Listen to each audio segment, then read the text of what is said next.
Hi ಎಲ್ಲರಿಗೂ ನಮಸ್ಕಾರ. Welcome to my channel KS exam preparation warriors ಚಾನಲ್ಗೆ ಎಲ್ಲರಿಗೂ ಆತ್ಮೀಯವಾದಂತಹ ಸ್ವಾಗತ. ಸಾಮಾನ್ಯ ವಿಜ್ಞಾನ ಹಾಗೂ ಪರಿಸರ ವಿಜ್ಞಾನದ ಪ್ರಶ್ನೋತ್ತರಗಳ ಸರಣಿಯನ್ನು ಡಿಸ್ಕಸ್ ಮಾಡ್ತಾಯಿದ್ವಿ. ಸೊ ಆ ಕಾನ್ಸೆಪ್ಟಲ್ಲಿ ಪ್ರಿಲಿಮ್ಸ್ನ UPSC ಪ್ರಿಲಿಮ್ಸ್ನ 2009 ಪ್ರಶ್ನೆ ಪತ್ರಿಕೆಯಲ್ಲಿ ಯಾವ ರೀತಿಯಾದಂತಹ ಸಾಮಾನ್ಯ ವಿಜ್ಞಾನ ಹಾಗೂ ಪರಿಸರ ವಿಜ್ಞಾನದ ಪ್ರಶ್ನೆಗಳನ್ನು ಕೇಳಿದರೆ ನಾನು ಡಿಸ್ಕಸ್ ಮಾಡಿದ್ದೆ.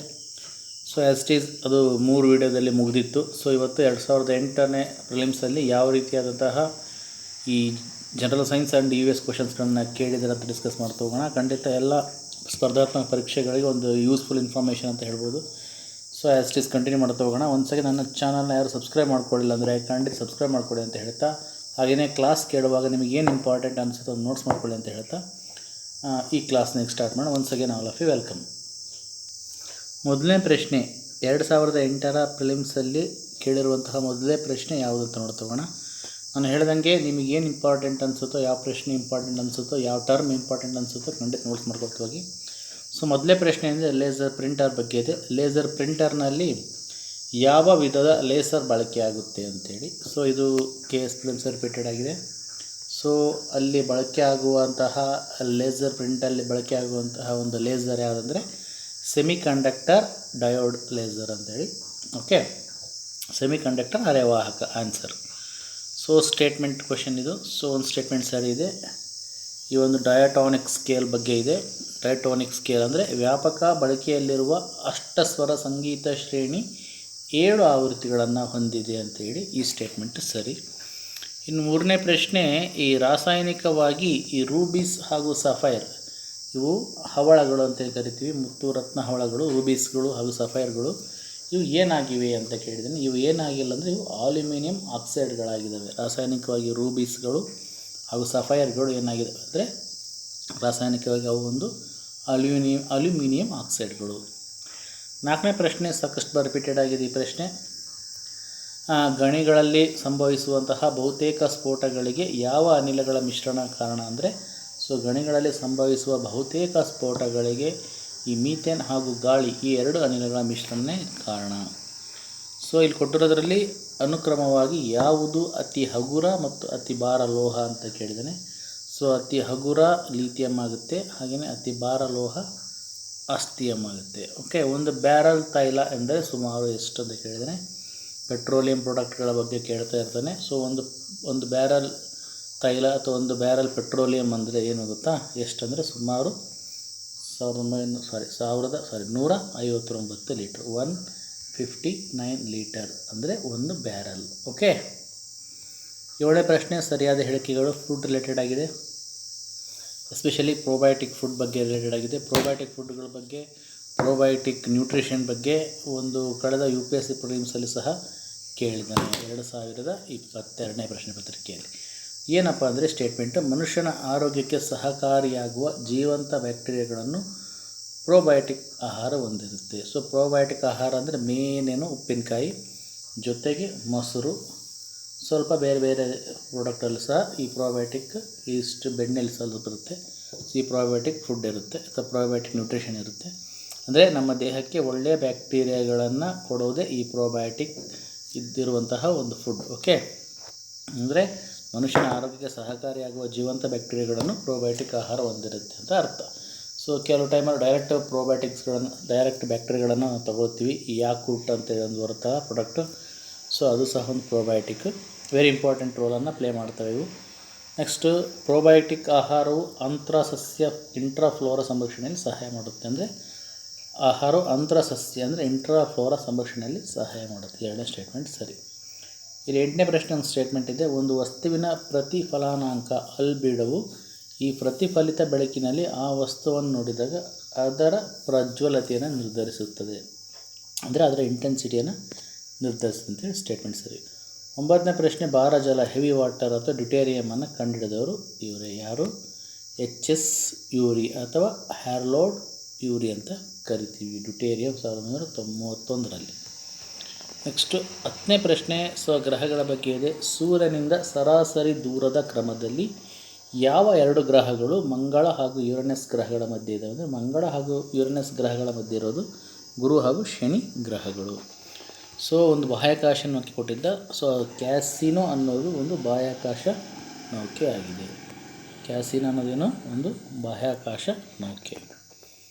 12ನೇ ಪ್ರಶ್ನೆ, ಭಾರತದ ಎಲ್ಲ ಜೀವಮಂಡಲ ರಕ್ಷಿತ ಪ್ರದೇಶ ಬಯೋಸ್ಫಿಯರ್ ರಿಸರ್ವ್ಸ್ ಏನಿದ್ದಾವೆ, ಜೈವಿಕ ವೈವಿಧ್ಯತೆ ಪ್ರದೇಶಗಳು ಅಥವಾ ಜೀವಮಂಡಲ ರಕ್ಷಿತ ಪ್ರದೇಶಗಳ ಪೈಕಿ ಯಾವ ಜಾಗತಿಕ ಜಾಲದಲ್ಲಿ ಅಂದರೆ ಯುನೆಸ್ಕೋದಿಂದ ಗುರುತಿಸಲ್ಪಟ್ಟ ಪ್ರದೇಶಗಳು ಅಂತ ಹೇಳಿದ್ದೀನಿ. ಸೊ ಅದಕ್ಕೆ ಆನ್ಸರ್ ಕೊಟ್ಟಿರೋದ್ರಲ್ಲಿ ಗಲ್ಫ್ ಆಫ್ ಮನ್ನಾರ್ ಸಹ ಹೌದು, ಯುನೆಸ್ಕೋದಿಂದ ಗುರುತಿಸಲ್ಪಟ್ಟಿದೆ. ನಂದಾದೇವಿ, ಸುಂದರ್ಬನ್ಸ್, ಈ 3 ಬಯೋಸ್ಫಿಯರ್ಸ್ಗಳು ಯುನೆಸ್ಕೋದಿಂದ ಗುರುತಿಸಲ್ಪಟ್ಟಿರೋ ಪ್ರದೇಶಗಳಾಗಿದೆ. ಸೊ ನಾನು ಆಗಲೇ ಹೇಳ್ದಂಗೆ ಇಂಪಾರ್ಟೆಂಟ್ ಅನ್ಸಿದ್ರೆ ಖಂಡಿತ ನೋಟ್ಸ್ ಮಾಡ್ಕೊಳ್ಳಿ. ಸೊ ಹಸಿರು ಮನೆ ಅನಿಲವಾದ ಮೀಥೇನ್, ಇದರ ಆಕಾರಗಳು ಯಾವುವು? ಸೊ ಮೀಥೇನ್ ಆಕಾರಗಳ ಬಗ್ಗೆ ಕಳೆದ UPSC ಫಿಲಿಮ್ಸಲ್ಲೂ ಸಹ ಕೇಳಿದ್ದಾನೆ. ಮೇನು ಭತ್ತದ ಗದ್ದೆಗಳು, ಗಲ್ಲಿದ್ದಲು ಗಣಿಗಳು, ಸಾಕು ಪ್ರಾಣಿಗಳು, ವೆಟ್ಲ್ಯಾಂಡ್ಸ್, ಜೌಗು ಭೂಮಿಗಳು. 14ನೇ ಪ್ರಶ್ನೆ, ಹಿಮಾಲಯದ ಸಸ್ಯವರ್ಗಗಳು ಯಾವಂತ ಕೇಳಿದ್ದಾನೆ. ಜುನಿಫರ್, ಸಿಲ್ವರ್ ಫರ್, ಸ್ಟ್ರೂಸ್, ಈ 3 ಸಸ್ಯಗಳು ಹಿಮಾಲಯದ ಸಸ್ಯವರ್ಗಗಳಾಗಿದ್ದಾವೆ. ಸರಿಯಾದ ಹೇಳಿಕೆಗಳು. ಉಪ್ಪು ನೀರಿನ ಮೊಸಳೆ ಬಗ್ಗೆ ಒಂದು 2 ಸಲ ರಿಪೀಟೆಡ್ ಆಗಿದೆ. ಉಪ್ಪು ನೀರಿನ ಮೊಸಳೆಗಳು ಕಂಡುಬರೋದಲ್ಲಿ ಅಂಡಮಾನ್ ಹಾಗೂ ನಿಕೋಬಾರ್ ದ್ವೀಪಗಳಲ್ಲಿ ಕಾಣ ಸಿಗುತ್ತವೆ. 16ನೇ ಪ್ರಶ್ನೆ, ಅತಿ ಹೆಚ್ಚು ಪಶು ಸಂಪತ್ತು ಹೊಂದಿರುವ ದೇಶ. ಸೊ ಅತಿ ಹೆಚ್ಚು ಪಶು ಸಂಪತ್ತನ್ನು ಹೊಂದಿರುವ ದೇಶ ಅದು Bharat. The country the largest number of life stock ಅದು ಭಾರತ. 17ನೇ ಪ್ರಶ್ನೆ, ಮಿಥುನದ ನಂತರ ಹೆಣ್ಣು ಗಂಡನ್ನು ಕೊಲ್ಲುವ ಘಟನೆ ಯಾವ ಜೀವವರ್ಗಗಳಲ್ಲಿ ನಡೆಯುತ್ತದೆ? ಸೊ ಹೆಣ್ಣು ಗಂಡನ್ನು ಕೊಲ್ಲುವ ಘಟನೆ ಅದು ಜೇಡದಲ್ಲಿ ನಡೆಯುತ್ತೆ. 18ನೇ ಪ್ರಶ್ನೆ, ಯಾವ ಹಾವುಗಳಿಗೆ ಇತರ ಹಾವುಗಳು ಮುಖ್ಯ ಆಹಾರ? ಅಂದರೆ ಈ ಕಿಂಗ್ ಕೋಬ್ರಾ ಹಾವುಗಳಿಗೆ ಬೇರೆ ಹಾವುಗಳು ಮುಖ್ಯ ಆಹಾರ. ಅಂದರೆ ಈ ಕಿಂಗ್ ಕೋಬ್ರಾ ಹಾವು ಇದೆಯಲ್ಲ, ಇದು ಹಾವನ್ನೇ ತಿನ್ನುತ್ತೆ. 19ನೇ ಪ್ರಶ್ನೆ, ಕೀಟಹಾರಿ ಸಸ್ಯಕ್ಕೆ ಒಂದು ಉದಾಹರಣೆ. ಪಿಚ್ಚರ್ ಪ್ಲ್ಯಾಂಟ್, ಸಾಕಷ್ಟು ಬಾರಿ ರಿಪೀಟೆಡ್ ಆಗಿದೆ, ಕೀಟಹಾರಿ ಸಸ್ಯ. 20ನೇ ಪ್ರಶ್ನೆ, ಯಾವ ಸಸ್ತನಿಯು ಮರಿಗಳನ್ನು ಹಾಕದೆ ಮೊಟ್ಟೆಗಳನ್ನು ಇಡುತ್ತೆ? ಖಂಡಿತ ಮೊಟ್ಟೆ ಇಡುವ ಸಸ್ತನಿ ಯಾವುದು? ಎಕಿಡ್ನಾ, ಸಾಕಷ್ಟು ಬಾರಿ ರಿಪೀಟೆಡ್ ಆಗಿದೆ. 21, ಭಾರತದಲ್ಲಿ ಯಾವುದರ ಅತಿ ಹೆಚ್ಚು ರಾಷ್ಟ್ರೀಯ ಉದ್ಯಾನಗಳನ್ನು ಹೊಂದಿದೆ? ಸೊ ಭಾರತದಲ್ಲಿ ಯಾವ ಪ್ರದೇಶ ಅತಿ ಹೆಚ್ಚು ರಾಷ್ಟ್ರೀಯ ಉದ್ಯಾನವನ್ನು ಹೊಂದಿದೆ ಅಂದರೆ ಕಳೆದ KS ಪ್ರಿಲಿಮ್ಸಲ್ಲೂ ಸಹ ಸಾಕಷ್ಟು ರಿಪೀಟೆಡ್ ಆಗಿದೆ. ಇದು ನೋಡಿ, ಅಂದರೆ ರಿಪೀಟೆಡ್ ಕ್ವಶನ್ಸ್ಗಳು ಇರ್ತವೆ ಅಥವಾ ಇಂಟರ್ಲಿಂಕ್ ಇರ್ತವೆ. ಆ ಕಾನ್ಸೆಪ್ಟ್ ಇಟ್ಕೊಂಡು ನಾನು ಈ ಥರ ವೀಡಿಯೋಸ್ಗಳು ಮಾಡ್ತಿರೋದು ತುಂಬ ಯೂಸ್ಫುಲ್ ಆಗುತ್ತೆ. ಸೊ ಯಾವುದಂದರೆ ಅಂಡಮಾನ್ ನಿಕೋಬಾರ್ 9 ನ್ಯಾಷನಲ್ ಪಾರ್ಕ್ಗಳನ್ನು ಹೊಂದಿದೆ, ಅಂಡಮಾನ್ ಮತ್ತು ನಿಕೋಬಾರ್ ದ್ವೀಪಗಳು. 22ನೇ ಪ್ರಶ್ನೆ, ಏಪ್ಸ್ ಬಗ್ಗೆ ಸಹ ಸಾಕಷ್ಟು ರಿಪೀಟೆಡ್ ಆಗಿದೆ UPSC ಫಿಲಿಮ್ಸಲ್ಲಿ ಏಪ್ಸ್ಗಳು. ಸೊ ಈ ಕಳೆದ ಒಂದು ಫಿಲಿಮ್ಸಲ್ಲಿ ಈ ಒರಂಗುಟನ್ ಏಪ್ಸ್ ಬಗ್ಗೆ ಕೇಳಿದ್ದ. ಸೊ ಇಲ್ಲಿ ಸಹ ಅದೇ. ಈ ಕೆಳಗಿನವುಗಳಲ್ಲಿ ಯಾವುವು ಏಪ್ಸ್ಗಳು? ಕಪಿಗಳ ಗುಂಪು, ಗಿಬ್ಬನ್ನು, ಸೊ ಗಿಬ್ಬನ್ನು, ಗೋರಿಲ್ಲ, ಒರಂಗುಟನ್. ಈ ಬೈಸಫಾನಾಲ್ ಎ ಕೆಮಿಕಲ್ ಬಗ್ಗೆಯೂ ಸಹ ಕಳೆದ UPSC ಸಹ ಕೇಳಿದ್ದಾನೆ. ಏನಪ್ಪ ಇದು ಬೈಸಫಾನಾಲ್ ಎ ಅನ್ನೋ ರಾಸಾಯನಿಕ ಏನಪ್ಪ ಅಂದರೆ ಇದು ಆಹಾರ ಕಟ್ಟಲು ಬಳಸುವ ವಸ್ತುಗಳ ಅಭಿವೃದ್ಧಿಗೆ ಇರುವ ಒಂದು ರಾಸಾಯನಿಕ. ಆಹಾರ ಕಟ್ಟುವಂತಹ ಬಳಸುವ ವಸ್ತುಗಳನ್ನು ಬಳಸ್ತೀವಲ್ಲ ಅವುಗಳ ಅಭಿವೃದ್ಧಿಗೆ ಇರುವಂಥ ಒಂದು ರಾಸಾಯನಿಕ ಅಂತ ಹೇಳಿ. ಸೊ ಇಲ್ಲಿ ನೋಡಿ, ಕ್ಯಾನ್ಡ್ ಫುಡ್ಡಲ್ಲಿ ಅವಾಯ್ಡ್ ಮಾಡ್ತಾರೆ. Canned food to avoid to reduce BPA exposure. So ಅದು ಆಹಾರ ಪ್ಯಾಕೇಜಿಂಗಲ್ಲಿ ಬಳಸುವ ಒಂದು ರಾಸಾಯನಿಕ. ಯಾವ ಸಚಿವಾಲಯವು ಜೈವಿಕ ಡೀಸೆಲ್ ಮಿಷಿನನ್ನು ಅನುಷ್ಠಾನಗೊಳಿಸುತ್ತೆ? ಈ ಜೈವಿಕ ಡೀಸೆಲ್, ಬಯೋಡೀಸೆಲ್ ಅಂತ ಕರಿತೀವಿ, ಇದರ ಮಿಷಿನನ್ನು ಅನುಷ್ಠಾನಗೊಳಿಸೋದು ಕೃಷಿ ಸಚಿವಾಲಯ.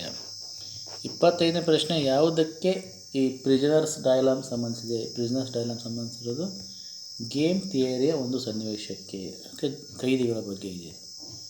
ಸೊ ಇದು ಸಾಕಷ್ಟು ರಿಪೀಟೆಡ್ ಆಗಿದೆ. ಸೊ ಸಿದ್ಧಾಂತಗಳು ಹಾಗೂ ಸಂಬಂಧಪಟ್ಟ ವಿಜ್ಞಾನಿಗಳು. ಕಾಂಟಿನೆಂಟಲ್ ಡ್ರಿಫ್ಟ್ ಬಗ್ಗೆ ಕಳೆದ ಕಮರ್ಷಿಯಲ್ ಟ್ಯಾಕ್ಸ್ ಇನ್ಸ್ಪೆಕ್ಟರ್ ಎಕ್ಸಾಮಲ್ಲೂ ಸಹ ಕೇಳಿದ್ದಾನೆ. ಕಾಂಟಿನೆಂಟಲ್ ಡ್ರಿಫ್ಟ್ ಅಲ್ಫ್ರೆಡ್ ವಿಗ್ನರ್ ಅಂತೇಳಿ. ಸೊ ಬ್ರಹ್ಮಾಂಡ ವಿಸ್ತರಣೆ ಎಡ್ವಿನ್ ಹಬ್ಬಲ್. ಫೋಟೋ ಎಲೆಕ್ಟ್ರಿಕಲ್ ಪರಿಣಾಮ ರುದರ್ಫರ್ಡ್. ಓಕೆ, ರುದರ್ಫರ್ಡ್ ಆಗಬೇಕು, ಆಲ್ಫ್ರೆಡ್ ಆಗೈತೆ. ಓಕೆ, ಕಾಂಟಿನೆಂಟಲ್ ಡ್ರಿಫ್ಟ್ ಅಲ್ಫ್ರೆಡ್ ವಿಗ್ನರ್, ಬ್ರಹ್ಮಾಂಡ ವಿಸ್ತರಣೆ ಎಡ್ವಿನ್ ಹಬ್ಬಲ್, ಫೋಟೋ ಎಲೆಕ್ಟ್ರಿಕಲ್ ಪರಿಣಾಮ ರುದರ್ಫರ್ಡ್. ಓಕೆ, ಬೋಧಾಯಾನ ಸಿದ್ಧಾಂತವು ಸಹ ರಿಪೀಟೆಡ್. ಇವರು ಬೋಧಾಯಾನ ಒಬ್ಬ ಗಣಿತಜ್ಞರು, ಪ್ರಾಚೀನ ಗಣಿತಜ್ಞರು. ಇವರ ಸಿದ್ಧಾಂತ ಏನು ಹೇಳುತ್ತೆ? ಲಂಬಕೋನ ತ್ರಿಕೋನೋದರ ಬಾಹುಗಳ ಉದ್ದಕ್ಕೆ ಸಂಬಂಧಪಟ್ಟಿದೆ. ಸೊ ಇದು ಪೈಥಾಗರಸ್ ಥಿಯರಮ್ನೇ ಆ ಟೈಮಲ್ಲಿ ಬೋಧಾಯನ ಗಣಿತಜ್ಞ ಸಹ ನಮ್ಗೆ ತಿಳಿಸಿದ್ದ ನಮ್ಮ ದೇಶದಲ್ಲಿ. ಆಮೇಲೆ ಪೈಥಾಗರಸ್ ಕಂಡುಹಿಡಿತಾನಲ್ವ. ಸೊ ಅಂದರೆ ನಮ್ಮ ಒಂದು ಏಷಿಯಂಟ್ ಮ್ಯಾಥಮೆಟಿಷಿಯನ್ ಈ ಹಿಂದೆಯೇ ಈ ಲಂಬಕೋನ ತ್ರಿಕೋನವೊಂದರ ಬಾಹುಗಳ ಉದ್ದಕ್ಕೆ ಸಂಬಂಧಪಟ್ಟಂಗೆ ಸೂತ್ರಗಳನ್ನು ಕಂಡುಹಿಡಿದಿದ್ರು. ಸೊ 22ನೇ ಪ್ರಶ್ನೆ, ಸರಿಯಾದ ಹೇಳಿಕೆಗಳು. ಕೊನೆ ಪ್ರಶ್ನೆ, ಮನುಷ್ಯನ ದೇಹದಲ್ಲಿ ಕೊಬ್ಬಿನ ಜೀರ್ಣಿಕೆಯಲ್ಲಿ ಈ ಪಿತ್ತ ಜನಾಂಗಾಂಗದ ಪಾತ್ರ ಮಹತ್ವವಾಗಿದೆ. ಖಂಡಿತ ಲಿವರು ಈ ದೇಹದಲ್ಲಿರುವಂಥ ಕೊಬ್ಬನ್ನು ಡೈಜೆಸ್ಟ್ ಮಾಡಲಿಕ್ಕೆ ವೆರಿ ಇಂಪಾರ್ಟೆಂಟ್ ರೋಲನ್ನು ಪ್ಲೇ ಮಾಡುತ್ತೆ. ಓಕೆ, ಇಷ್ಟು ಪ್ರಶ್ನೆಗಳು 28 ಪ್ರಶ್ನೆಗಳು IAS ಪ್ರಿಲಿಮ್ಸ್ನ 2008ರ ಪ್ರಶ್ನೆ ಪತ್ರಿಕೆಯಲ್ಲಿ ಕೇಳಿದ್ದ ಜನರಲ್ ಸೈನ್ಸ್ ಆ್ಯಂಡ್ EVS ಕ್ವಶನ್ಸ್ಗಳನ್ನ ಒಂದೇ ವಿಡಿಯೋದಲ್ಲಿ ಮುಗಿಸಿದ್ದೀನಿ. ಪಾರ್ಟ್ ಬೈ ಪಾರ್ಟ್ ಮಾಡೋಕ್ಕೆ ಹೋಗಿಲ್ಲ, ಸಿಂಪಲ್ ಆಗಿರೋದ್ರಿಂದ. ಖಂಡಿತ ನಿಮಗೆ ಇದರಲ್ಲಿ ಈ ವಿಡಿಯೋದಲ್ಲಿ ಖಂಡಿತ ನಿಮ್ಗೆ ಯೂಸ್ಫುಲ್ ಕ್ವಶನ್ಸ್ ಇರ್ತವೆ. ನೀವು ಅವನ್ನ ನೋಟ್ಸ್ ಮಾಡ್ಕೊಳ್ಳಿ. ಮುಂದಿನ ಒಂದು ಪ್ರಿಲಿಮ್ಸಿಗೂ ಜೊತೆಗೆ ಬೇರೆ ಬೇರೆ ಅದರ್ ಎಕ್ಸಾಮ್ಸಿಗೂ ಸಹ ಕಾಂಪಿಟೇಟಿವ್ ಎಕ್ಸಾಮ್ ಇದು ತುಂಬ useful science EVS related question series ಆಗುತ್ತೆ. ಜೊತೆಗೆ 2023ರಿಂದ 2008ರವರೆಗೆ ಮಾಡ್ದಂಗೆ ಆಯಿತು. ಕಂಟಿನ್ಯೂ ಮಾಡ್ತಾ ಹೋಗ್ತೀನಿ. 2000ವರೆಗೆ ಮುಗಿಸ್ತೀನಿ.